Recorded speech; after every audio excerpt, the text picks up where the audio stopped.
Press वार्ता में माननीय मंत्री श्री मदन कौशिक जी का, माननीय मेयर और विधायक देहरादून श्री विनोद चमोली का, माननीय धन सिंह नेगी जी का, यहाँ उपस्थित सभी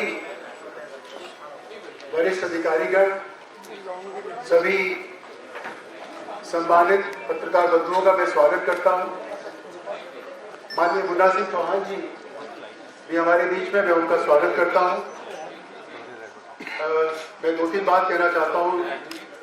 माननीय मुख्यमंत्री जी के प्रेस वक्तव्य से पूर्व सभी पत्रकार बंधुओं से अनुरोध है कि माननीय मुख्यमंत्री जी के वक्तव्य के बाद कृपया जो भी प्रश्न करें अपना परिचय, अपना नाम देने के उपरांत कर लें, तो उससे व्यवस्था बनी रहेगी। और सबके आईडीज यहाँ पर है। अलग से जो बाइट हम लेते हैं उसका कोशिश करें कि वो अगर अवॉइड हो जाए तो ज़्यादा बेहतर रहेगा। मैं माननीय मुख्यमंत्री जी से अनुरोध करूंगा कि कृपया अपना वक्तव्य करें। Thank you.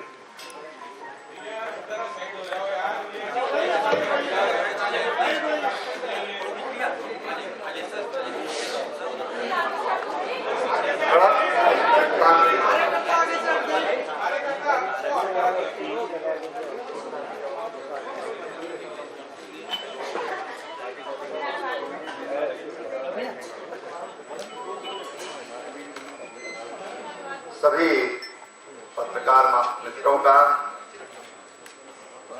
मैं यहाँ पर स्वागत करता हूँ।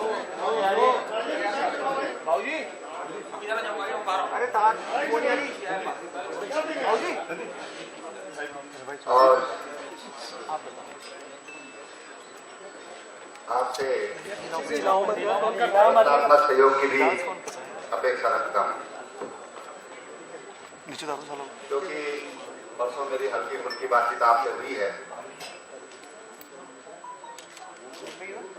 आज तो एक बार हमने सोचा आप लोगों से मुलाकात हो जाए, थोड़ा परिचय ठीक से हो जाए। कुछ लोग, ज्यादा लोगों को जानते हैं, लेकिन एक बार फिर कुछ लोग नए भी बीच में अपॉइंट हुए होंगे, उनसे भी मुलाकात हो जाए, ये सोचकर आज की प्रेस रखी गई है। और मेरे साथ हमारे मंत्री, मेरे सहयोगी मदन कौशिक जी हैं, देहरादून के मेयर और हमारे नवनिर्वाचित विधायक विनोद चमोली जी भी मेरे साथ में हैं, उनका भी मैं स्वागत करता हूँ। यहाँ पर हमारे मुन्ना सिंह चौहान जी हैं, हमारे अधिकारीगण हैं, हमारे कुछ कार्यकर्ता भी मैं देख रहा हूँ यहाँ पर बड़ी संख्या में आए हैं, उनका भी मैं स्वागत करता हूँ। धन सिंह जी, अच्छा, धन सिंह नेगी जी भी उनको नवनिर्वाचित विधायक हैं टिकरी से। ओ भाई, हेलो हेलो, क्या कर रहे हैं? आ जाइए आप, प्लीज आ जाओ।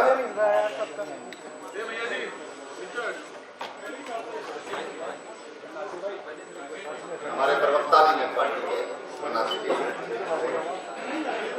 मैं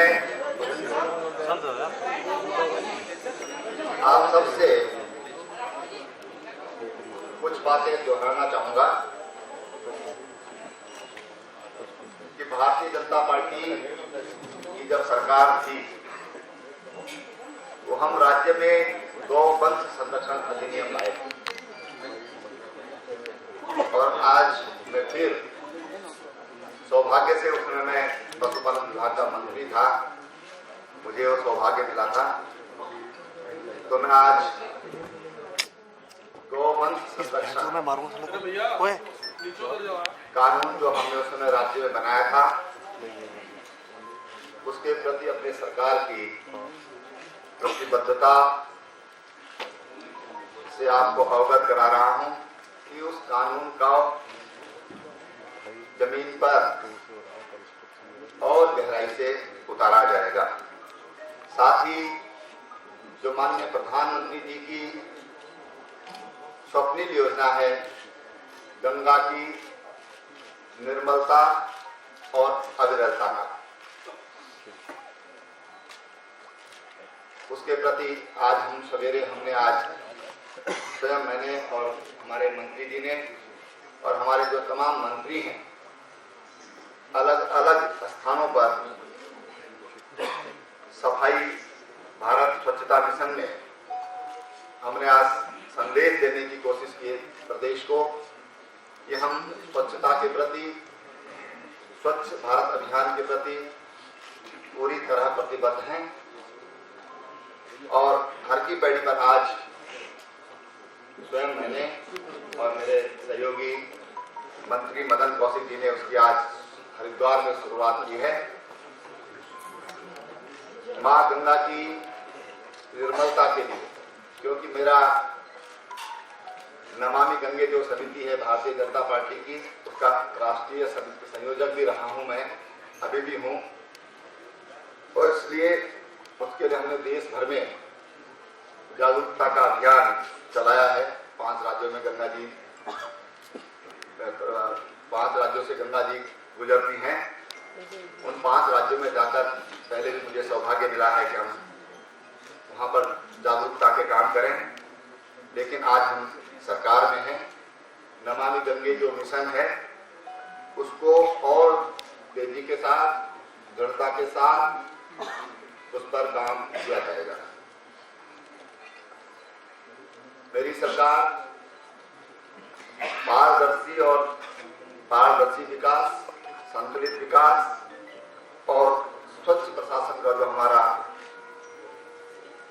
संकल्प है उसको हम प्रदेश में लागू करेंगे। पलायन हमारे राज्य की एक बहुत बड़ी समस्या है और पलायन केवल हम इसको पलायन के रूप में नहीं देखते कि एक गांव से दूसरे शहर में जाकर बस गए, तीसरे शहर में जाकर बस गए, बल्कि पलायन हमारी सामरिक सुरक्षा की दृष्टि से भी एक चिंता का विषय है।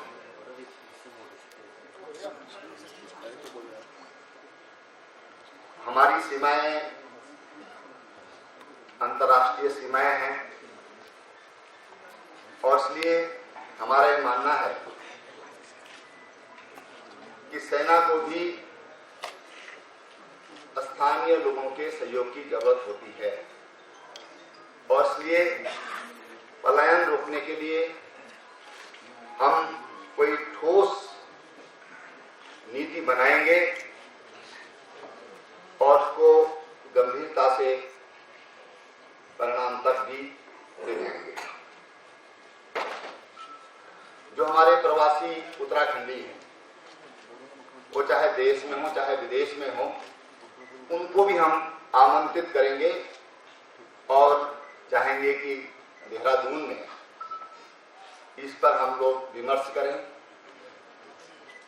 जो अपना योगदान दे सकते हैं उनको हम कहेंगे कि आप वॉलंटरी योगदान, विशेषकर जो हमारा पर्वतीय क्षेत्र है उस पर्वतीय क्षेत्र के लिए करें, जिनका पर्वतीय क्षेत्र के विकास के लिए चिंतन है, वहाँ की परिस्थितियों को जो समझते हैं, वहाँ की जो भौगोलिक विषमता है उनको जो समझते हैं, वहाँ की जो सामाजिक जीवन, वहाँ के जीवन में जो सरलता है उसको जो लोग समझते हैं, ऐसे जो हमारे सेवानिवृत्त लोग हैं, विशेषज्ञ हैं, उनसे भी मैं आपके माध्यम से अपील करता हूं और अनुरोध करूंगा कि वो उनको हम बुलाएंगे और जो अपना योगदान वो दे सकते हैं उस योगदान को हम वहां पर लेंगे।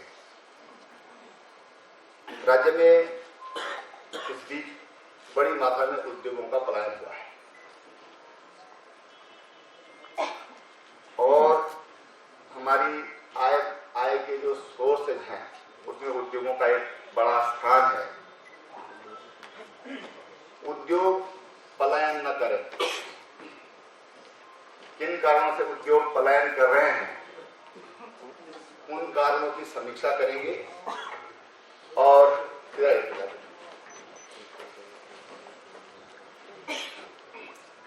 उद्योग पलायन न करें। किन कारणों से उद्योग पलायन कर रहे हैं उन कारणों को दूर किया जाएगा। राज्य में कानून व्यवस्था का राज हो, अनुशासित जीवन हो, हमारी कार्यशैली ये अनुशासन में चलने वाली होगी और इसमें आप लोगों का भी सहयोग चाहिए। प्रेस का बहुत बड़ा सहयोग चाहिए। प्रेस हमेशा सहयोग करती है, लेकिन और सहयोग की अपेक्षा है कि ताकि हम व्यवस्थित तरीके से कोई भी काम हो उसको हम व्यवस्थित तरीके से संपन्न कर सकें। और एक बात मैं आज यहाँ पर मेरे मंत्रीगण मेरे साथ में हैं, आप सब लोग साथ में हैं कि हमारी जो गढ़वाल कुमाऊं की कनेक्टिविटी है, अभी हमको उत्तर प्रदेश से होकर निकलना होता है।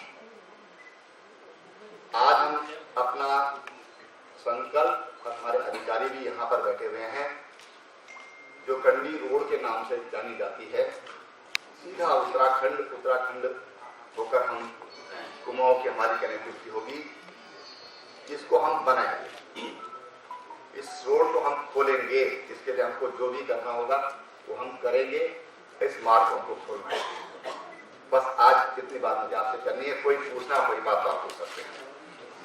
ये रोड कैसे खुलेगी सर? ये तो बीच में गवर्नमेंट पार्क से जाती है वो। श्री जय सिंह जी।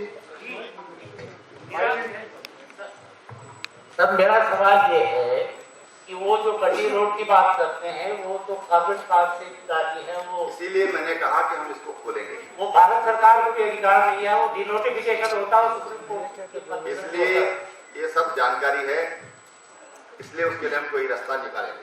Sir Sanjay Tripathi from Amar Ujala. एक सवाल सर, कर्ज 430 अरब रुपए से ज्यादा का उत्तराखंड स्टेट का हो चुका है। इसको कम करने के लिए या आय के स्रोत बढ़ाने के लिए कोई मॉडल अपने पास हो सकता है? हम बहुत जल्दी जो आज घाटे का प्रदेश और कर्ज का प्रदेश हो गया है उत्तराखंड, 45,000 करोड़ रुपया लगभग हमारे राज्य के ऊपर कर्जा है और हम बहुत जल्दी हमने निर्देश दे दिए हैं अधिकारियों को, हम बहुत जल्दी उसके लिए गहरा मंथन करने वाले हैं। कहां पर हमारी फजूल खर्ची है उसको भी रोकेंगे और हमारे आय के सोर्सेस क्या हो सकते हैं उनको भी हम बढ़ाएंगे। नए जिलों को ऊपर नए जिलों की घोषणा की थी पिछली सरकार ने कि हम नए जिले बनाएंगे, क्या इस बार उसको कुछ इम्प्लीमेंट करने की दिशा में कुछ काम करेंगे? अभी मेरे संज्ञान में नहीं। परिचय दे दें, देखिए अगर आप अपना परिचय दे देंगे तो इंटरेक्शन भी हो जाएगा। सर मेरा नाम महेश राज है, मैं इंडियन तो सवाल मेरा यह है कि जो कांग्रेस सरकार के जो अंतिम समय में निर्णय लिए गए थे जिसमें आप लोगों ने सवाल उठाए थे, क्या उन निर्णयों की समीक्षा होगी या बदले जाएंगे? निश्चित रूप से जो निर्णय अनुकूल नहीं होंगे उन निर्णयों को बदला जाएगा।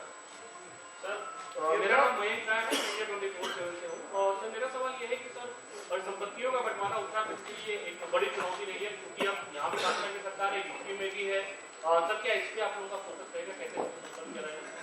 निश्चित रूप से ये हमारे लिए बड़ा काम है और चैलेंज भी है। छोटे भाई बड़े भाई का सवाल है और इसलिए हम आज उत्तराखंड में भारतीय जनता पार्टी की सरकार है, उत्तराखंड उत्तर प्रदेश में भी भाजपा की सरकार है। मुझे लगता है कि उससे हमारी अनुकूलता बनेगी। मुख्यमंत्री जी मैं ये कहना चाहूँगा कि आपने जो 2007 से जो 12 आपकी सरकार थी उसमें आखिर के साल में लोकायुक्त और वो ट्रांसफर एक्ट वगैरह बनाए गए थे, जिसको कि जो कांग्रेस की सरकार आते ही खत्म कर दी थी और ये प्रदेश में बहुत बड़ी महामारी है जिसको देखिए वो ट्रांसफर के पीछे पड़ा रहता है। सारे विषयों पर आज ही क्यों पूछ रहे हैं? आगे बहस करेंगे, आगे भी बातचीत करेंगे। आज मैंने इसलिए कहा कि मैंने कहा संक्षिप्त पैसे आज जी राज्य के लिए मैं ये कहना चाहता हूं कि जो राज्य के लिए जो अनुकूल एक्ट बने हैं उन कानूनों को लागू किया जाएगा। मैं बहुत ज्यादा बात नहीं करना, मेरे पास बहुत बड़ी फेरस्त है, मैंने इसलिए 4-5 पॉइंट पर आपसे बात किया।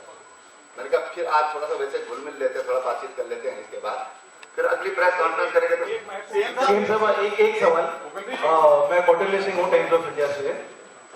इसके पहले भी हरीश रावत जी ने स्वच्छता का एक वो करा था जो फोटो शूट तक रह गया था। आज आपके कई मंत्रियों ने और आप लोग ने भी सफाई का एक बड़ा अच्छा इनिशिएटिव लिया है, तो इसको कैसे आपको करेंगे कि ये रेगुलर बेसिस पे हो, ना केवल फोटो ऑपरेशन तक रह जाए। इसीलिए मैंने कहा कि हमने जो आज मंत्रिमंडल के सदस्यों ने जो अभियान चलाया वो प्रतीकात्मक है,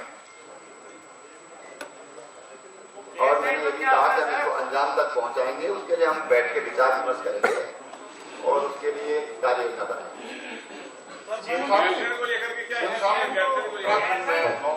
नौकरशाही और माफियों का सिंडिकेट है, भ्रष्टाचार का, इससे कैसे निपटेंगे?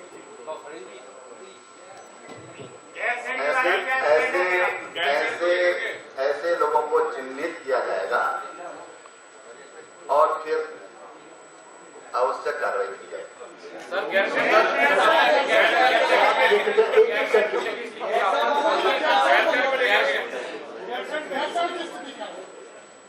गैर शायद हम बहुत जल्दी निर्णय लेंगे। सर मैं मुकेश हूँ ईटीवी से। चारधाम यात्रा अगले महीने से शुरू हो रही है सरकार के पास, अभी फिलहाल क्या रोड मैप है और क्या टारगेट आप लोगों ने फिक्स किया है जी?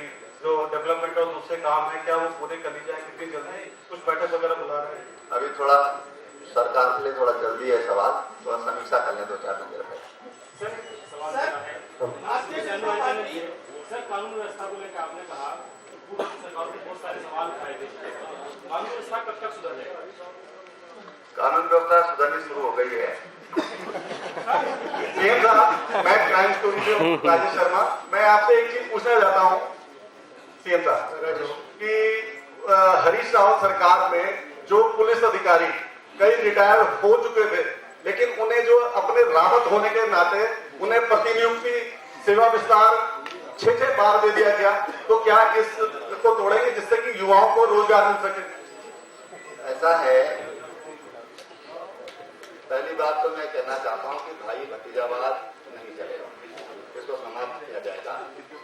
हाँ, अगर कोई सुयोग्य अधिकारी उनका कैरियर अच्छा रहा है तो निश्चित रूप से उनके बारे में हम भी विचार करेंगे, उनके हम समीक्षा करेंगे। अगर वो उचित हैं, ठीक लोग हैं, तो मुझे लगता है कि कोई दिक्कत नहीं। मुख्यमंत्री जी हो जाएगा, ये तो हमारी चिंता करते हैं।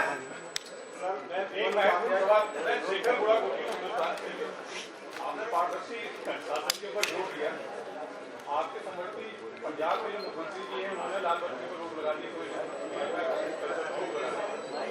आगे